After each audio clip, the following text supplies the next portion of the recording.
We got a bidet!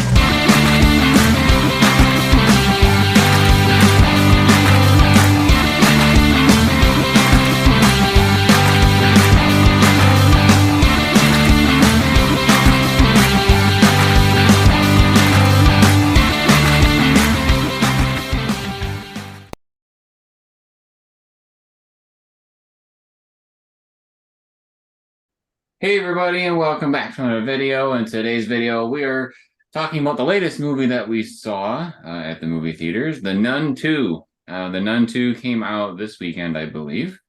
And so we went and saw it at the drive-in, one of our favorite places to go. And what we're going to do here is, for the beginning part, talk to you about some of our thoughts that don't require some spoilers.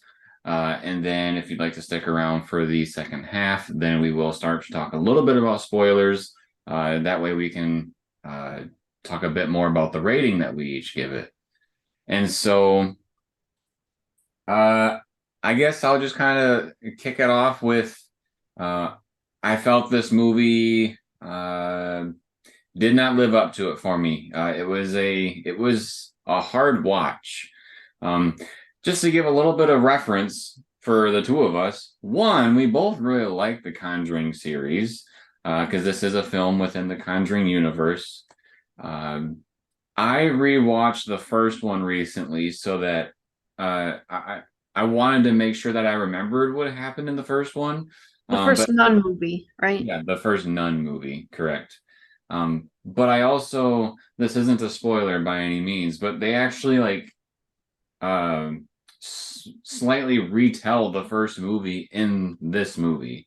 There's a little scene where there's a bunch of nuns talking to each other, and they're talking about this event that happened before, which is what happened in the first movie. And so you kind of get, a reaccounting of what happened if you happen to forget what happened in the previous movie. So if you haven't watched the first one recently, don't worry, they'll give you enough information to, be able to be good to go here. But I would say overall, I wasn't too enthusiastic about the movie.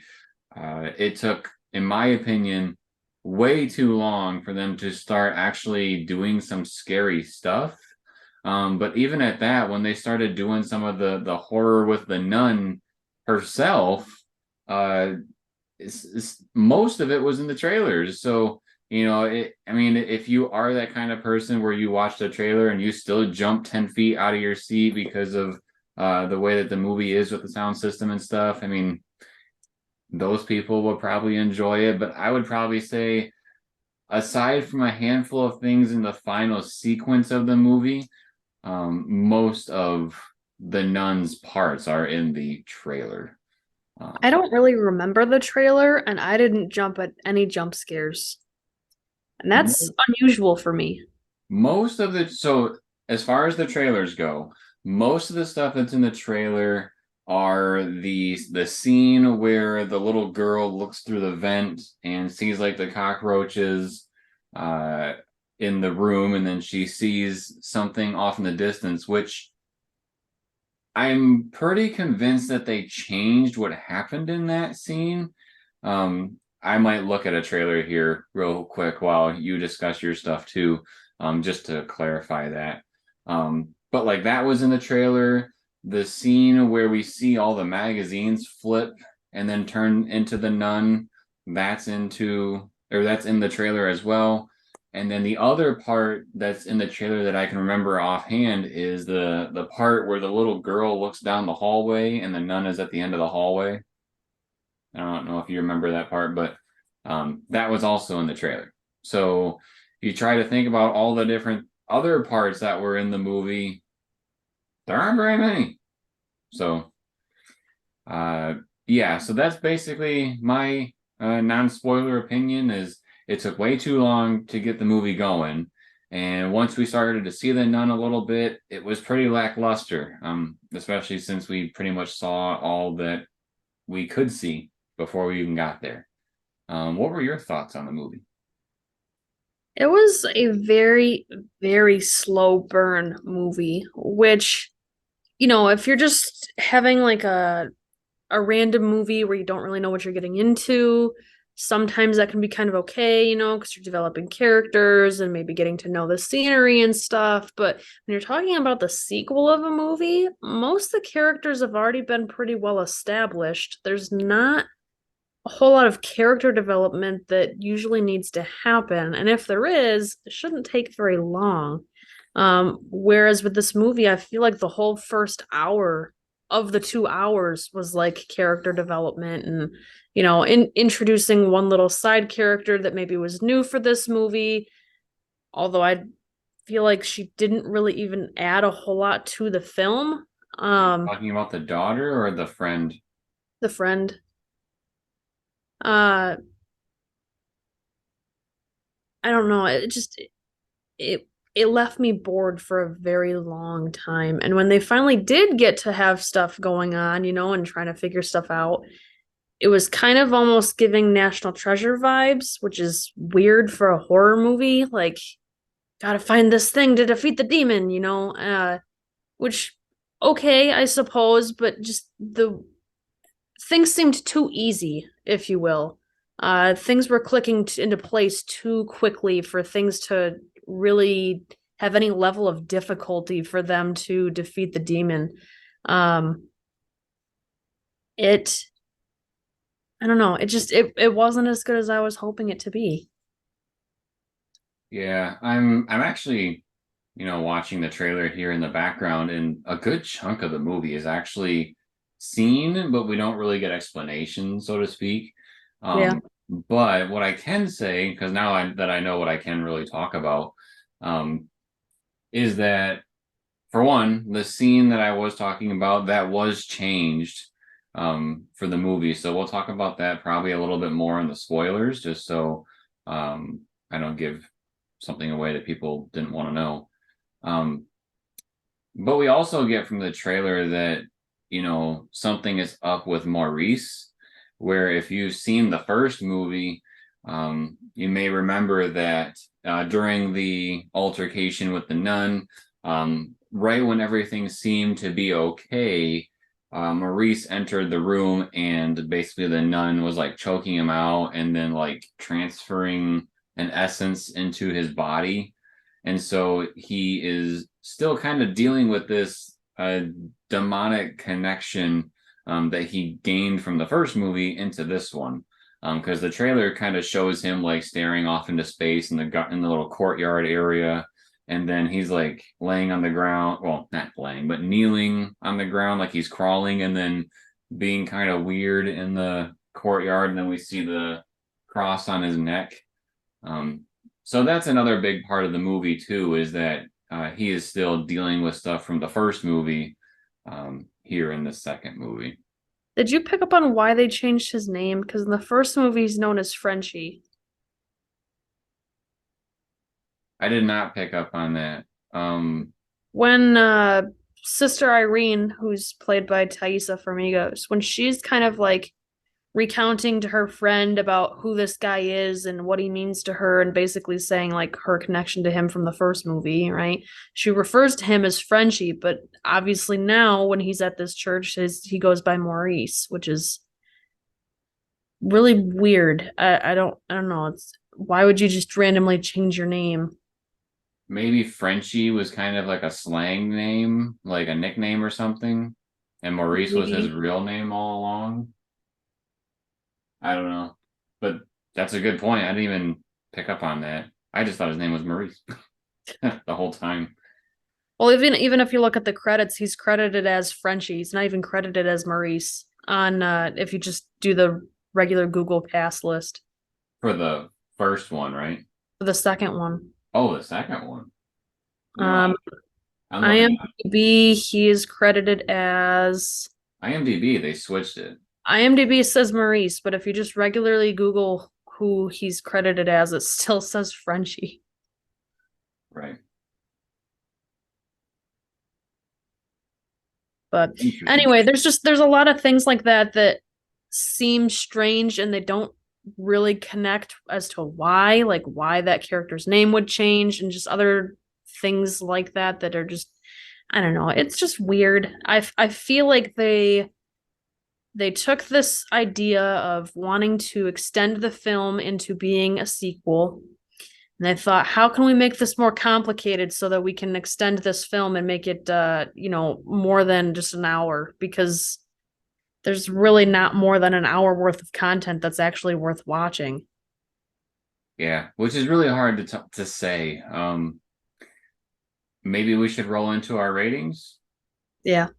because I want to say that I wanted to see this movie, and I saw the first one. Well, okay, so when The Conjuring referenced this nun character, I thought the nun character was going to be super interesting. Like, she looked terrifying for one.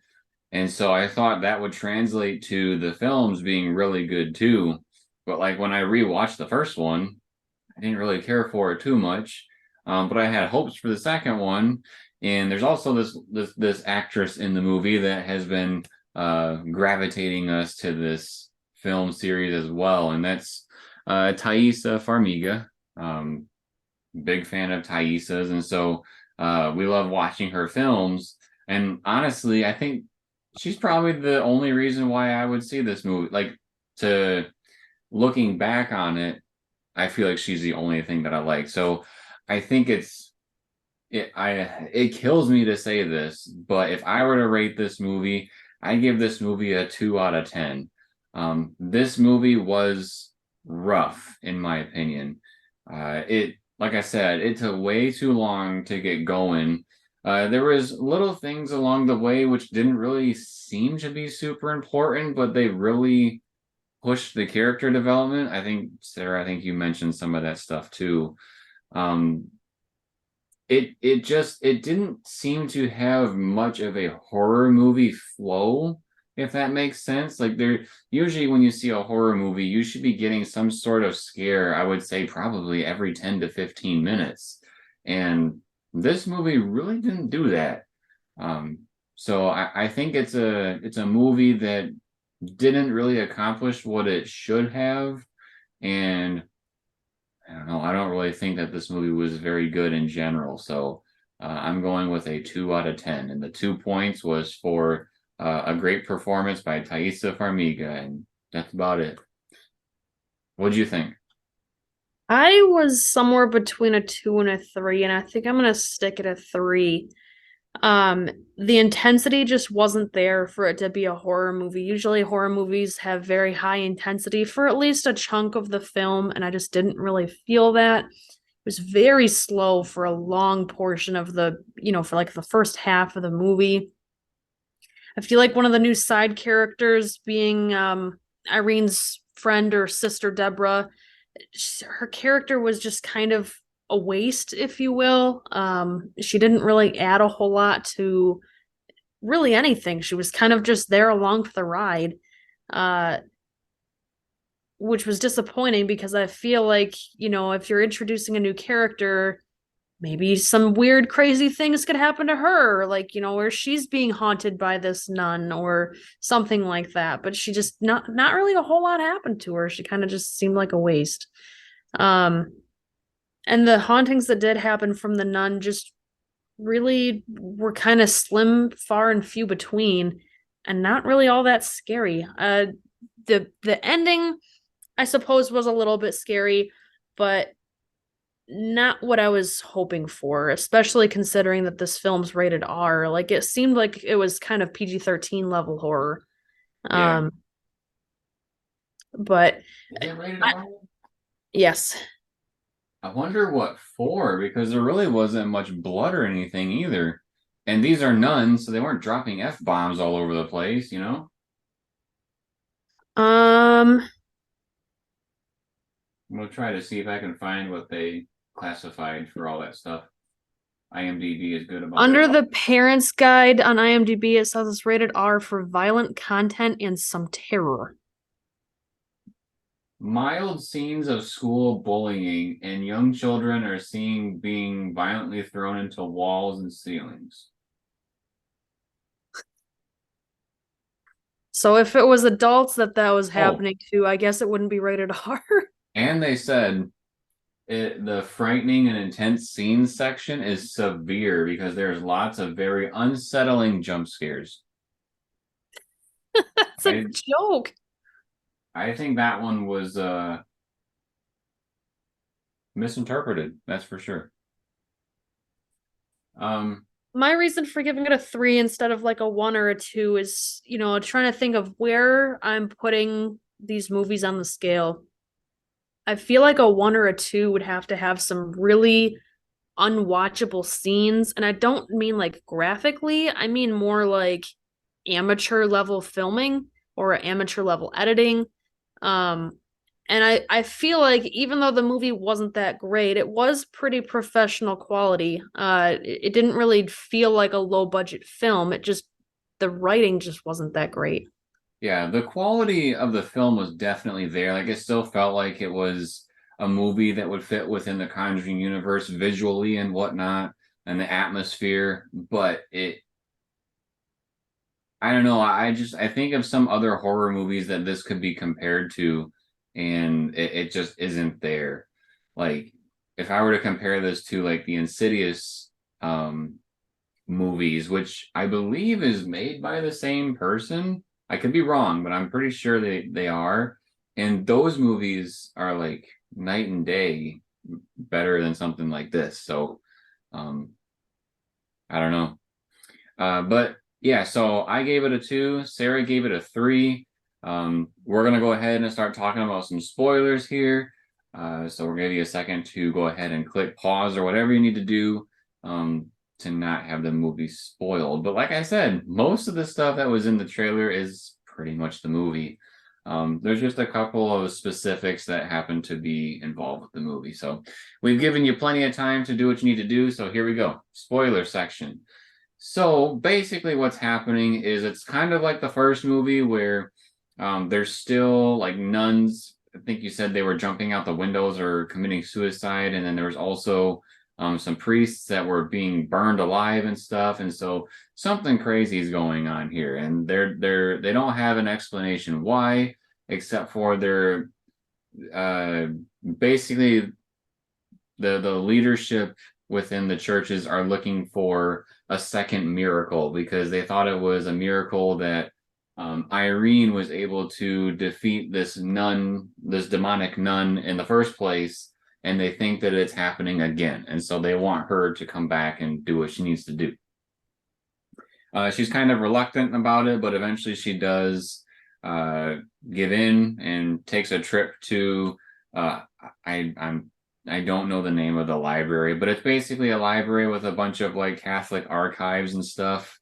Um, and she learns about the a little bit more about the demon and learns that I forget the angel's name, but there's an angel that like had this power where they tried to burn her and she wouldn't burn, and they found out that it's because her eyes had this crazy power, and so they like gouged her eyes out before they burned her.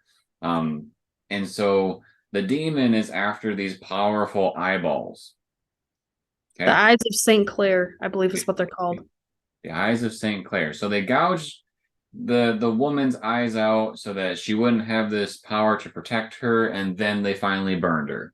So basically, like I said, the demon is trying to get these eyeballs. And so I'm gonna go back to some other plot lines because if I get too far into this, I'm gonna basically get to the end of the movie and be done with it. Because that's basically Irene's part of the movie. There's also another part of the movie going on. Like there's two major plots going on. There's Irene's part and Maurice's part. And Maurice is like the groundskeeper, so to speak, of the church, and he's got a great relationship with some of the students there, as he's like the person that fixes different things. And one of the girls that he has a great relationship with, he also has a good relationship with her mom, which she's one of the teachers. And basically, he has some weird things going on with him because he has the side effect stuff from the first Nun movie. And we get to learn a little bit along the way through some, I would say, tangents of the storyline. Like for instance, there's girls that want to bully the daughter that Maurice has the connection with, and her name is Sophie. So there's these girls that want to bully Sophie, and they take her to this like restricted section of the school, and like she learns about this goat that is part of a paint. What do you call that? Stained What glass. stained glass? Yeah, there is a picture of a goat in the stained glass, and if you stand in a certain spot, its eye will watch you, and if you like break eye contact with it or something, then it'll like haunt you. It's like a demon that will follow you around. It kind of sounds like, you know, like Bloody Mary if you go in the bathroom and just do weird stuff like what kids do. Um, and so, you know, they do all that stuff, and that's how us as an audience learns about that painting or the stained glass, sorry. Um, and basically, there's a lot of these like little scary things happening throughout the school with Sophie. Like she's the one that sees the nun at the long hallway and whatnot while she was like in between recess or something. There was like a small break they had in class, and she walked away from the group and then saw the nun. We actually see the ending of that scene too in the trailer where she like it looks like the nun is coming at her, and then all of a sudden it's just like a figure on the wall that looks like the outline of a nun. Um, excuse me. So that stuff is happening at the school while Irene and her friend uh, Deborah are off to the library and archives and learning about stuff.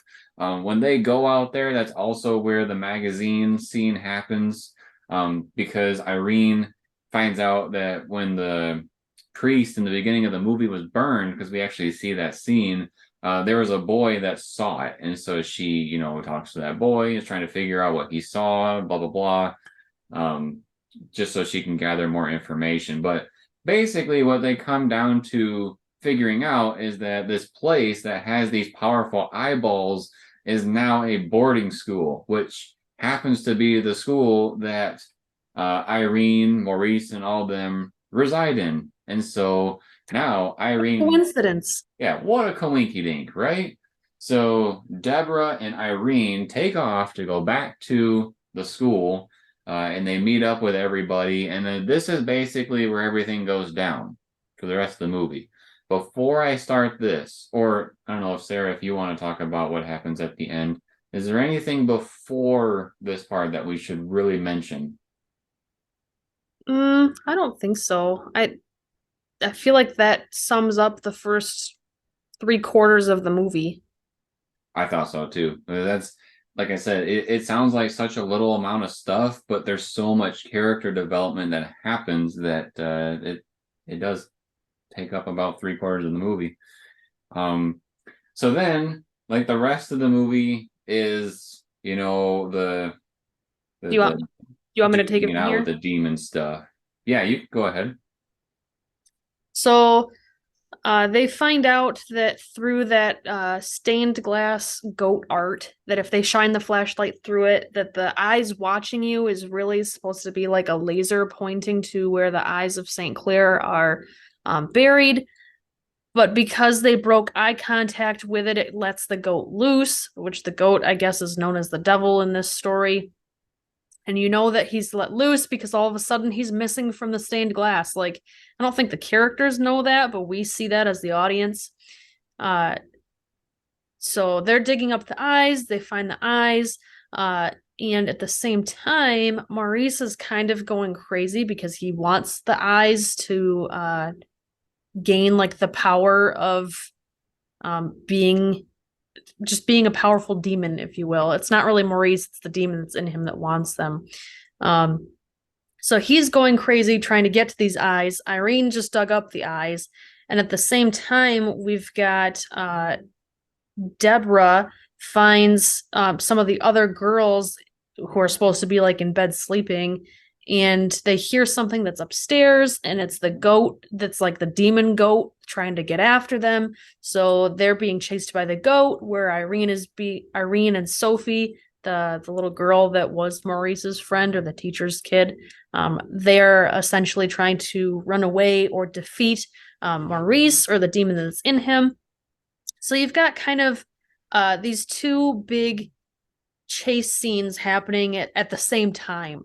And then all of a sudden, the nun appears as kind of like a third entity that we have to deal with. So you've got Irene got knocked down, and Sophie picked up the eyes and ran away and hid. So Irene is dealing with the nun. Maurice is trying to get Sophie because she has the eyes. And then you've got Deborah somewhere separate trying to battle this goat and protect the other school children. Deborah winds up being able to kind of get free, and everybody kind of meets up towards the end of the movie. And by everybody, I mean Irene and Deborah are together, Sophie is there, and Maurice is there, and the nun is there, right? So they're able to what is it? We've got Irene, who the nun puts on fire, but she gets kind of these flashbacks of her mom and about, they talked earlier in the film about how her mom was like a super powerful, godly woman. And so she like uses the connection to her mom, who had the connection to God, to basically put out the fire on her own body. So kind of saying that she might be from the bloodline of the St. Clair lady with the eyes. I think that's what they were trying to insinuate with that. So that's how she winds up not being able to catch on fire. But they are in the cellar at this point, trying to defeat Maurice and the nun, and they are able to pray on the wine to turn it into the blood of Jesus Christ. And so that's kind of how they defeat the nun, because once they do their little prayer to turn it into the blood, magically all these wine barrels just explode and coat him in the wine, or the blood, if you will. And they use the eyes of St. Clair to defeat Maurice. And it's kind of like a little back and forth of like, we think we defeated him. Is he dead? Oh my goodness, our friend's dead. He kind of steals the eyes back. They wind up being able to get back from him. And I guess, long story short, they're able to defeat the demon, and magically Maurice is okay. And so the film ends with kind of like a happily ever after, if you will, of Irene and Deborah, or Irene and Sophie and the mom, and Maurice just walking around the garden, seeing the tomatoes being grown that are from the seeds that Irene must have gave him in the first movie, because they show like a flashback of her giving him some tomato seeds. And the goat magically disappears when the nun is defeated. Did I miss anything? No. There's a lot that happens in that last like 20 minutes, 30 minutes. No, I think you got pretty much all of it. It's a lot to keep track of all at once. I will say also, yeah, I was a bit disconnected at times because of that. One of the other things maybe to mention, and I don't think you said it, but the ending scene with the wine is actually like a play off of something that they were talking about earlier on in the film. You didn't touch on this, did you? So basically, Deborah was talking to Irene about, this kind of like how do we, like, what is there to believe that what we believe in is actually real, kind of a thing. Basically somewhat doubting religion. And Irene basically says, like, this thing about the believing that the wine is the blood of Jesus Christ. It's the believing that makes it real. Like, of course it's wine, but if we think of it to be the blood, then it is the blood. And so when they get to the end of the movie and then they're like, oh my God, we're in a wine cellar. Let's believe that all of this wine is Jesus's blood. And so when they believe that that's what it is, that's what ends up killing the nun, which I think is kind of a weird choice. Um, That part made sense. What didn't make sense to me was that why the wine barrels mysteriously exploded the wine everywhere. Like, I'm I not can saying understand maybe taking like a bowl of it and splashing it on him or something, but just to randomly have all the wine barrels just explode, that seems kind of what a coincidence. I'm not saying it's not plausible. Like it doesn't make sense because it does based on what they set up. It pays off, but I just I thought it was kind of a weird way to be like the way to kill the nun kind of a thing.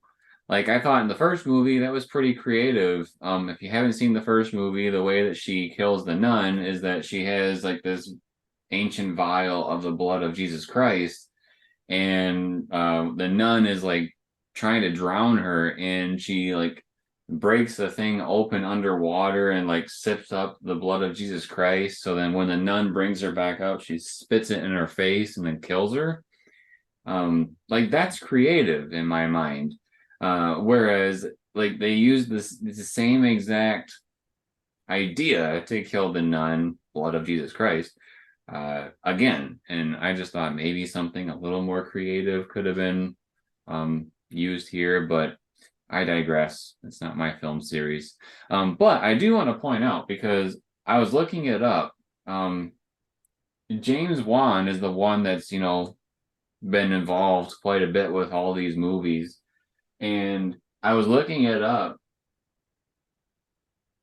He was a producer of this film, so he was a part of it.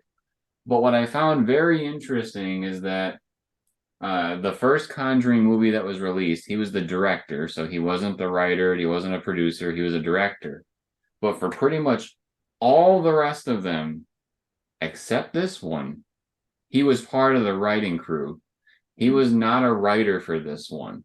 And so I kind of wonder maybe that's where the misstep was. Like maybe he's the piece. The dude's a genius. Like he is a part of so many big horror movies of our time that it is interesting to say the least to um, think that they didn't have him be part of the writing crew with this. Like he pretty much helped build the rest of the series, and then here when you go to writing credits, all it says is that it's based on characters that were created by him, which is long story short for he had nothing to do with it. They just made up their own thing. So I think that's probably some of the misstep. Uh, yeah, that's really all that I have to say on that. I think they should not put him off to the side. He should be in the forefront if he's been a part of it this whole time. Okay, so yeah, that was the story from the movie. Some Again, interesting information. yeah, all those things that we basically told you, it seems like there's not much to it, which, I mean, it's a 2-hour movie that they cover all that stuff, and which kind of plays into the idea that we were talking about with it's kind of a slow movie. And then once you actually start getting to stuff okay, once you start getting to stuff with the nun, there's not much of a payoff. Before we go, I wanted to talk about that scene I was talking about from the trailer. So in the trailer, there is a scene where the little girls are like looking through a vent, and the one girl has the flashlight and she can see these cockroaches. The reason why they see cockroaches is because the girls play a prank on one of It's the like the ladies. headmistress. Yeah, they keep playing a prank on her where they keep putting cockroaches in her room so she thinks she has an infestation.